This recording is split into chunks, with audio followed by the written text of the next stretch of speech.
తదుపరి రాశి మకర రాశి. ఈ రాశి వారి యొక్క గ్రహస్థితులు చంద్రుడు 9వ స్థానంలోను, శని భగవానుడు లగ్నంలో సంచారం చేస్తున్నారు. దీనివల్ల దంపతుల మధ్య సఖ్యత ఏర్పడుతుంది. వ్యాపారంలో భాగస్వామ్యము లాభాన్ని ఇస్తుంది. కొత్త ఒప్పందాలు విజయాన్ని చేకూరుస్తాయి. కుటుంబంలో ఆనందకరమైన వాతావరణము. ఉద్యోగంలో మీకు అన్ని విధాల సపోర్టు వచ్చే అవకాశం కనబడుతోంది. ఎక్కడ ఏ ప్రాణి ప్రారంభించినా ఈ రోజు మీకు అదృష్టకరమైన రోజు అని చెప్పొచ్చు. దీన్ని వృధా చేసుకునే ప్రయత్నం చేసుకోకండి. మీకు చెప్పదగిన పరిహారము, శివాలయంలో శివుడికి నల్ల నువ్వులను సమర్పించే ప్రయత్నం చేసుకోండి. మంచి ఫలితాలు పొందుతారు.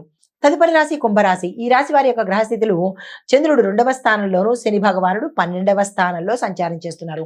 ఈ సంచార ఫలితాల వల్ల మీకు అన్నిటా ధనలాభాలు, విజయాలు, ఉద్యోగస్తులకు మంచి స్థాన చలనాలతో పాటు మీరు ఇన్నాళ్ళ నుంచి ఊహిస్తున్నటువంటి కీలకమైన అంశాలు మీకు సంతోషాన్ని కలిగించే అవకాశం కనబడుతోంది.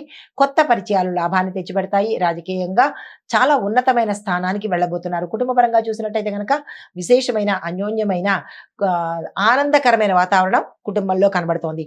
మీకు చెప్పదగిన పరిహారము, గణపతికి మీ చేత్తో తయారు చేసినటువంటి లడ్డూలను కనుక నివేదన చేసినట్టయితే మంచి ఫలితాలు పొందుతారు.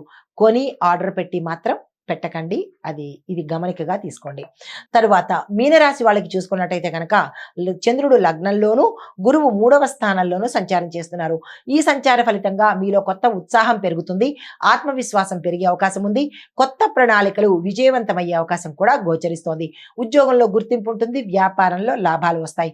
అనారోగ్య సూచనలు ఎక్కడా కనిపించడం లేదు. అయినప్పటికీ ఆరోగ్యపరంగా జాగ్రత్తలు తీసుకోండి. మీకు చెప్పదగిన పరిహారము, విష్ణు సహస్రనామ పారాయణ ఒకసారి చేయడం కానీ, లేదా విష్ణువుకు సంబంధించినటువంటి ఏదైనా మంత్రాన్ని 108 సార్లు చదివే ప్రయత్నం చేసినట్టయితే కనుక మంచి ఫలితాలు పొందుతారు. ఇది మేషాది ద్వాదశ రాశుల వారికి ఈ రోజు చెప్పదగిన గోచారరీత్యా ఫలితాలు, పరిహారాలు, సూచనలు. నమస్తే.